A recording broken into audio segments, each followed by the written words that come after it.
Il y a une chose que plusieurs femmes me disent quand elles veulent perdre du poids, c'est est-ce que je dois arrêter complètement l'alcool? Puis souvent, c'est dit à moitié en blague, puis à moitié avec inquiétude. La vérité, c'est qu'on parle rarement des vrais effets de l'alcool sur le poids, surtout après 40 ans chez les femmes.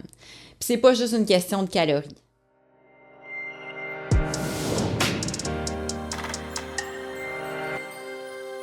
Moi, c'est Élise, je suis naturopathe spécialisée dans la perte de poids saine et naturelle chez les femmes de 40 ans et plus. Je t'aide à retrouver ta vitalité grâce à des habitudes saines, durables et adaptées à ta réalité plutôt que le contraire. Fait qu'aujourd'hui, je vais t'expliquer les effets concrets de l'alcool sur ta perte de poids, pourquoi c'est différent après 40 ans, puis comment tu peux faire des choix plus alignés avec ton objectif, tout ça sans frustration. D'ailleurs, si tu veux recevoir chaque semaine des conseils doux, concrets et adaptés à ta réalité, je t'invite à t'abonner à ma chaîne. On parle ici de santé, d'énergie, de perte de poids naturelle, sans pression ni régime extrême. Avant d'aller plus loin, je veux juste te parler d'un outil que j'ai créé pour t'aider à faire des choix plus simples et plus alignés avec ton corps.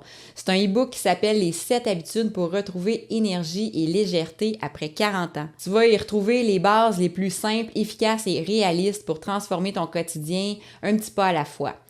Il n'y a aucune privation, juste des habitudes qui fonctionnent dans la vraie vie. Donc, tu peux le télécharger gratuitement en cliquant sur le lien dans la description, juste en bas de la vidéo. Pour commencer, je veux que tu saches que l'alcool, c'est plus que juste des calories. Il y a beaucoup de femmes qui pensent que l'alcool fait juste ajouter des calories vides à ce qu'ils ont déjà consommé comme aliment dans leur journée, mais c'est pas juste ça. L'alcool, ça ralentit le métabolisme, ça empêche ton corps d'utiliser les graisses comme source d'énergie. Et puis, ça dérègle certains signaux hormonaux qui influencent ton appétit, ton sommeil puis ton énergie. Puis tout ça, ça commence avec juste un seul verre. Aujourd'hui, on va se concentrer juste sur le sujet de l'alcool par rapport au poids, mais si tu veux savoir tout ce que l'alcool fait au niveau physique et psychologique, je te conseille d'aller voir une vidéo que j'ai faite sur ce sujet-là qui pourrait vraiment t'intéresser. Je vais te mettre le lien juste ici, puis dans la description. Je t'invite vraiment à aller voir cette vidéo-là parce que je t'explique exactement comment l'alcool agit sur ton corps puis sur ton cerveau. Puis si, par exemple, tu penses que l'alcool t'aide à relaxer et à diminuer ton anxiété, va voir cette vidéo-là, tu pourrais être surprise. Donc, après 40 ans, ton corps réagit différemment pour plein de choses, mais aussi avec l'alcool. Avec la ménopause ou la périménopause, ton foie devient un peu plus lent à éliminer les toxines. Puis ton système hormonal devient plus sensible au déséquilibre. Donc, l'alcool peut avoir un effet amplifié sur la fatigue, les fringales, les troubles du sommeil ou encore la prise de poids, surtout au niveau abdominal. Pourtant, il n'y a personne qui en parle jamais vraiment clairement. Est-ce que tu t'étais déjà questionné sur l'effet de l'alcool sur ton poids? Ou est-ce que tu avais déjà remarqué certains effets dans ton corps? Dis-moi ça dans les commentaires, ça me permet de savoir ce que tu vis de ton côté, puis d'ajuster mes prochaines vidéos en fonction des commentaires que vous me partagez. Donc, le conseil que j'aurais à te donner aujourd'hui, c'est d'être consciente de tes choix. Je suis pas ici pour te dire d'arrêter complètement si c'est pas ce que tu veux. Mais si tu veux que ton corps t'aide dans ta démarche de perte de poids, c'est bon d'observer certains points. Tu peux remarquer, est-ce que tu bois pour relaxer après une journée stressante?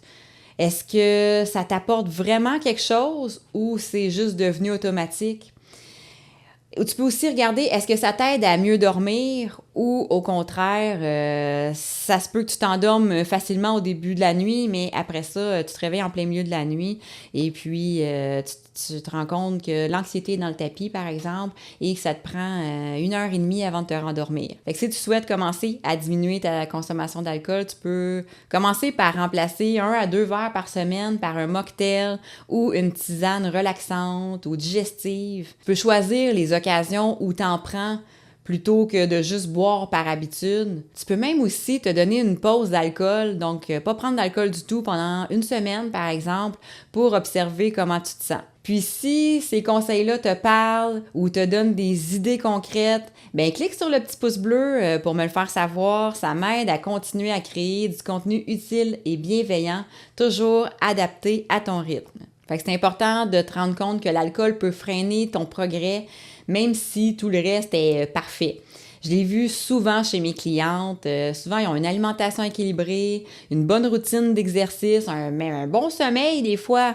Mais 1 ou 2 verres de vin, par exemple, par semaine, ça peut déjà ralentir beaucoup leurs résultats. Fait que si tu ressens un plateau ou si tu as l'impression quand même de tout faire comme il faut, pour tout le reste, ben ça vaut la peine de regarder du côté de ta consommation d'alcool aussi pour voir si tu peux apporter des petits changements. Ton corps mérite des choix conscients, pas des jugements. Fait que le but ici, comme d'habitude, c'est vraiment pas de te juger ni de te culpabiliser, c'est juste de t'amener à faire des choix plus conscients selon ton objectif du moment.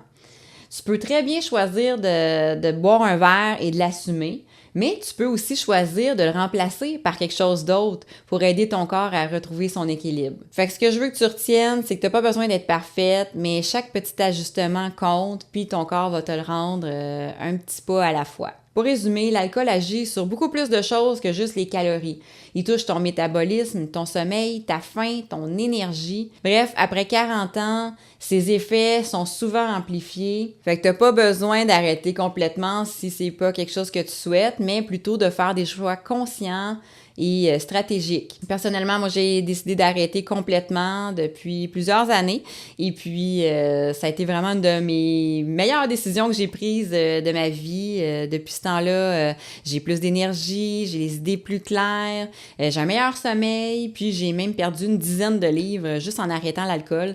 Donc, si tu veux en savoir plus, va voir la vidéo que je t'ai mis juste ici ou dans la description, la vidéo que je te parlais tout à l'heure là, sur les effets de l'alcool. Puis, si tu veux amorcer ce genre de changement-là sans pression, ben je t'invite à télécharger gratuitement mon e-book « Les 7 habitudes pour retrouver énergie et légèreté après 40 ans ».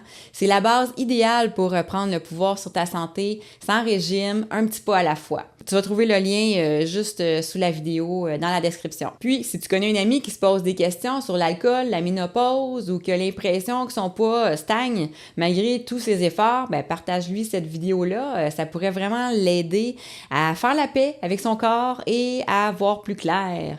Fait que sur ce, je te souhaite une magnifique journée et on se retrouve bientôt. Bye!